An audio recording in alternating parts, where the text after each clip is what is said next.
മന്ത്രിയുടെ വസതിയിലേക്ക് കേസ് വരാൻ പോവുകയാണ്. നിങ്ങൾ സുരക്ഷ ഒരുക്കിക്കോളൂ.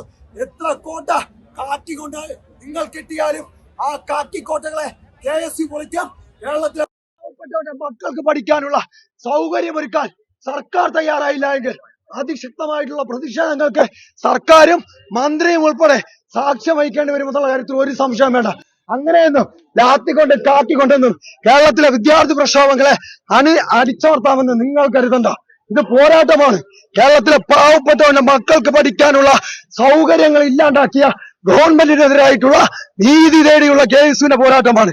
ഈ പോരാട്ടം ഞങ്ങളുടെ ജീവൻ വെടിയേണ്ടി വന്നാലും എത്ര ചോര ഒഴിക്കേണ്ടി വന്നാലും കേരളത്തിന്റെ മണ്ണിൽ KSU നേതൃത്വം കൊടുക്കുമെന്നുള്ള കാര്യത്തിൽ ഒരു സംശയം വേണ്ട.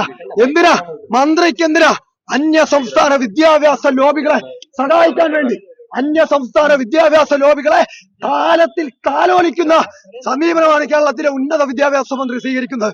മന്ത്രിസഭയ്ക്കകത്ത് നിന്ന് എതിർപ്പ് ഉയർന്നു വന്നിട്ടും എന്തിന് ഇത്ര തിടുക്കപ്പെട്ടുകൊണ്ട് ഇത്തരത്തിലൊരു തുഗ്ലക് പരിഷ്കരണം നടപ്പിലാക്കി എന്നുള്ളത് കേരളത്തിലെ ഉന്നത വിദ്യാഭ്യാസ മന്ത്രി ആർ ബിന്ദു കേരളത്തിലെ പൊതുസമൂഹത്തോട് ഇന്ന് അലമുറയിട്ട് കരയുന്ന 10,000 കണക്കിന് വരുന്ന വിദ്യാർത്ഥികളോട് പറയാൻ തയ്യാറാകണമെന്നുള്ളതാണ്.